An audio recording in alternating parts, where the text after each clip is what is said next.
Hey guys, Lord Naren White here, the Holy Ghost, the one true God, back with you with the next video in my series reading The Adventures of Huckleberry Finn by Mark Twain.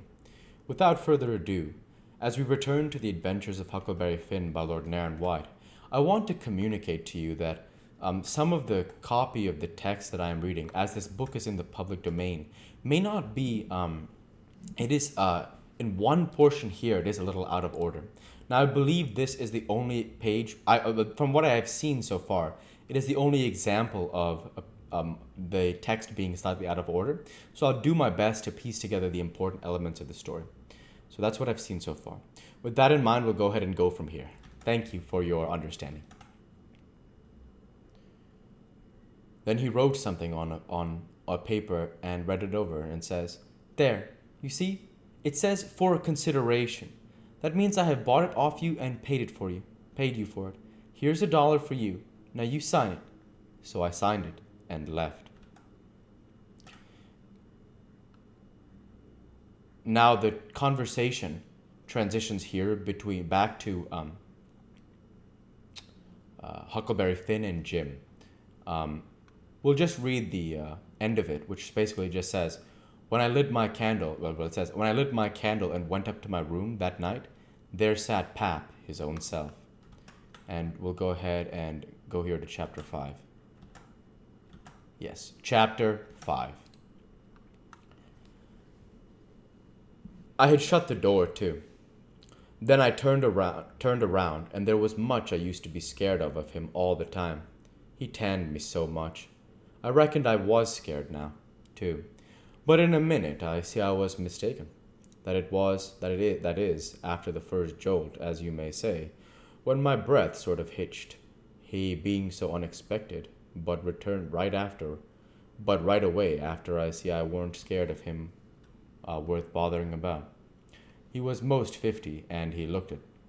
His hair was long and tangled and greasy, and hung down, and you could see his eyes shining through like he was behind vines.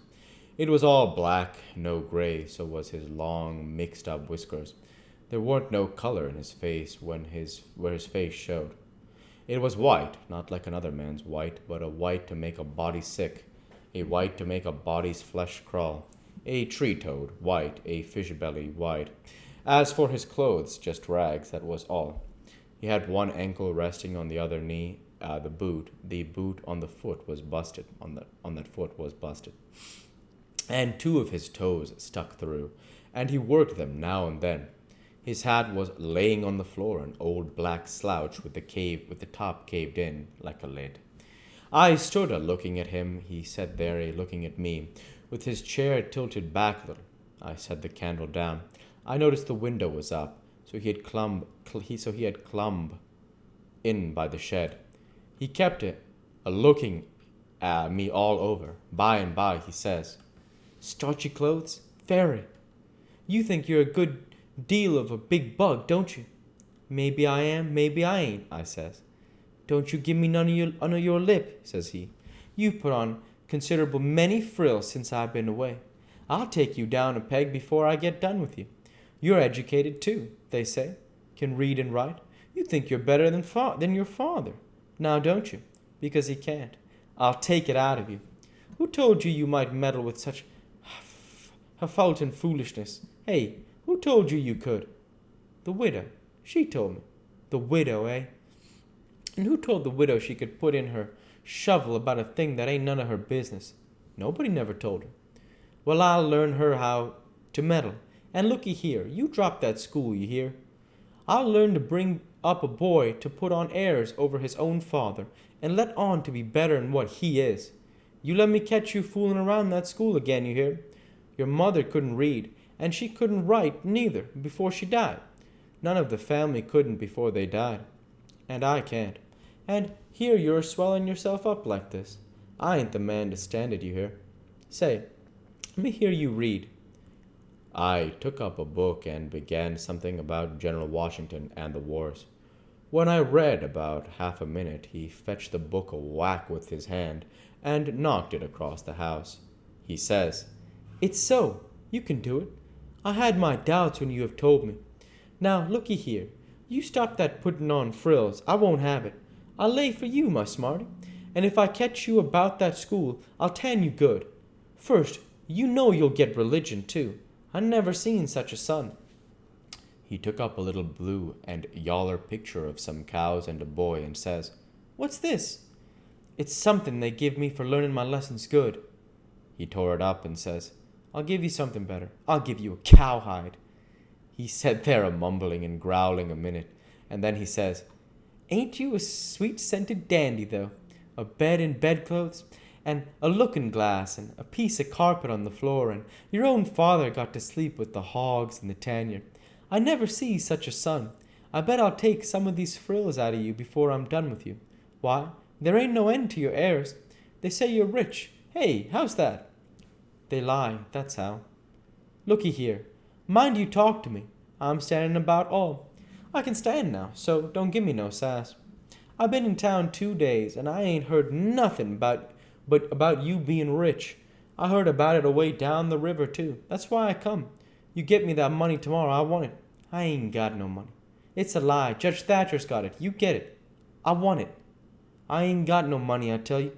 You ask Judge Thatcher, he'll tell you the same. All right, I'll ask him, and I'll make him pungle, too, or I'll know the reason why.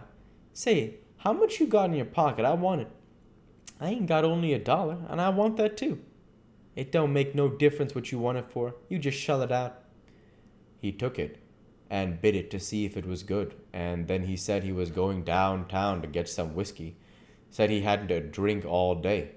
When he had got out of the shed, he put his head in again and cussed me for putting on frills and trying to be better than him.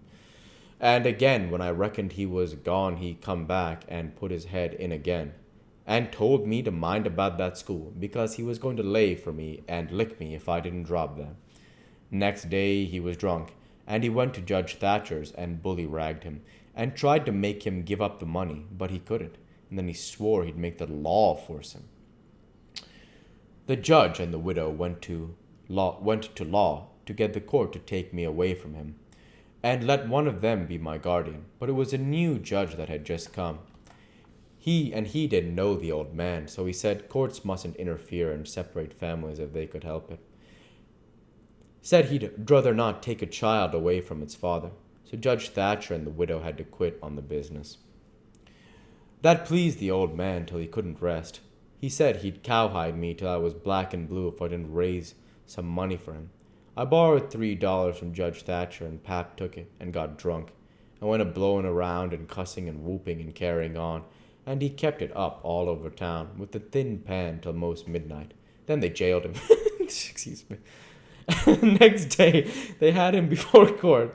I took an abrupt transition, right? And jailed him again for a week. But he said he was satisfied.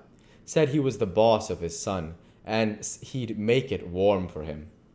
When he got out, the new judge said he was going to make a man of him. So he took him to his own house and dressed him up clean and nice, and had him to breakfast and dinner and supper, the family, and was just old to pie him, so to speak.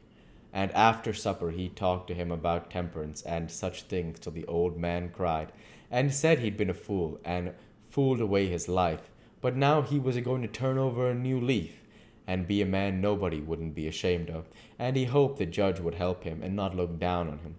The judge said he could hug for them words, so he cried, and his wife cried again.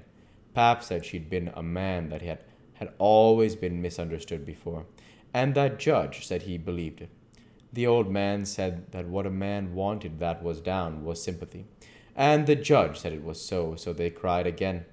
And when it was bedtime, the old man rose up and held out his hand and says,